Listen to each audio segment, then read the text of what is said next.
Bem-vindos de novo aos vídeos sobre C#, ADO.NET e a Data Grid View. Ora, vimos então no vídeo anterior como podemos, enfim, preencher, como lhe quiserem chamar, uma Data Grid View com dados a partir de uma base de dados. Bastará para isso criar este tipo de implementação, ok? Atribuir à propriedade Data Source, dizer que a Data Source, ou a fonte dos dados, que é o que significa, é uma data table com dados preenchidos.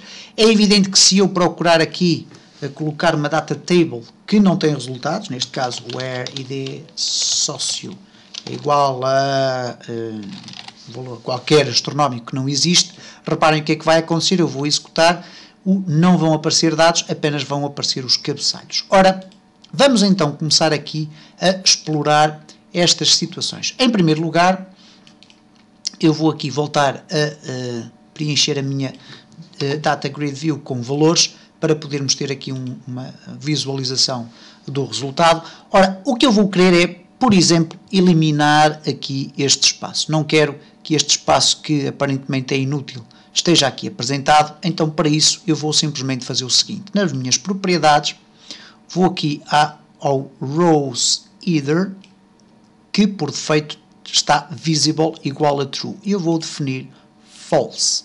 E agora reparem o que é que acontece quando eu executo. Automaticamente esta coluna desapareceu. Ok? Outro aspecto que eu quero aqui focar é o seguinte. Nós temos aqui visto que quando eu executo e faço aqui um clique, automaticamente eu posso alterar aqui os valores. No entanto, da forma como eu tenho o meu código implementado, esta alteração não irá produzir efeitos na base de dados, ok? Para além disso, ainda temos aqui uma linha em branco em baixo que permite ao utilizador adicionar valores. Ora, o que eu vou fazer é simplesmente o seguinte. Primeiro, vou querer impedir que o utilizador possa alterar os dados na grelha. Ela vai servir apenas como apresentação de dados. Então, eu vou aqui ao Edit Mode, okay? E no Edit Mode nós temos aqui várias opções. Edit on Enter, Edit on Keystroke, Edit on Keystroke or F2, que é o valor por defeito, isto é, se eu pressionar F2 ou fizer um clique sobre a célula, automaticamente ela vai ser editada.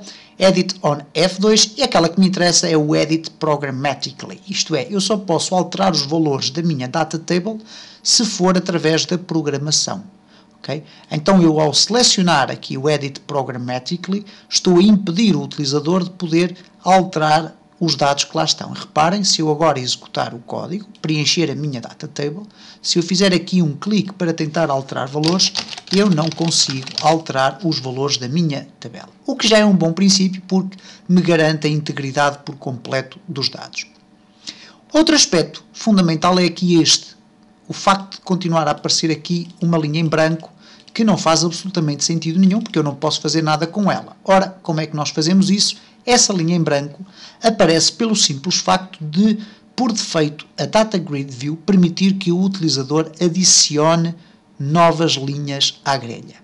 Ora, nós vamos desabilitar essa possibilidade aqui no Allow User to Add Rows. Reparem como por defeito está True. Então, neste sentido, nós vamos colocar false. Da mesma forma, eu vou aqui alargar um pouquinho mais para vermos o nome das propriedades, e elas às vezes são extremamente extensas em termos de definição. Reparem então aqui o que é que acontece. Neste caso, eu tenho o allow drop igual a false, tudo bem. O que é que o allow drop permite fazer é permitir largar coisas lá dentro, não interessa, não estamos a trabalhar aqui com sistemas drag and drop. O allow user to add rows, isto é, permitir ao utilizador para adicionar linhas, também está como false, e reparem que, como resultado disso, já não vai aparecer esta linha em branco, okay? Só me aparecem os resultados que interessam.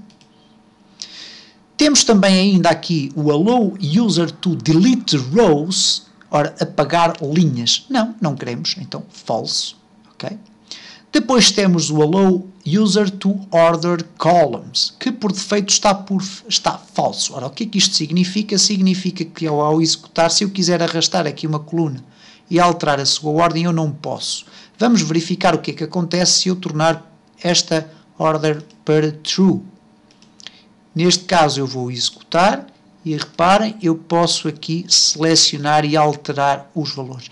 Pode ter algum interesse em termos visuais, ok? Mas em determinadas circunstâncias, isto ficará ao critério do programador, pode, enfim, criar aqui alguns constrangimentos, uma vez que se eu clicar em executar, novamente os dados vão ser atualizados, mas a estrutura das colunas vai permanecer alterada da forma como o utilizador alterou. E às páginas tantas já não sabemos o que é que aparece em primeiro lugar, em segundo e etc.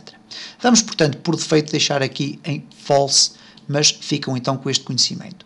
E depois temos aqui duas propriedades interessantes que podem ter as suas vantagens e desvantagens. Neste caso, o Allow User to Resize Columns e o Allow User to Resize Rows, por defeito, são verdadeiros. Isto é, redimensionar colunas e redimensionar linhas. O que é que isso significa? Significa que nós, ao preenchermos aqui a Data Table, com a Data Table, nós podemos vir aqui, reparem que o cursor muda, podemos clicar e arrastar e alterar a largura das colunas. O mesmo acontece com as linhas, ok? Ora, eu pessoalmente sou adepto da alteração da largura das colunas, mas já não sou muito adepto da alteração da altura das linhas. E então, por defeito, o que eu faço é o seguinte, chego aqui e defino false, ok? No próximo vídeo iremos então continuar a explorar as diversas propriedades da Data Grid View.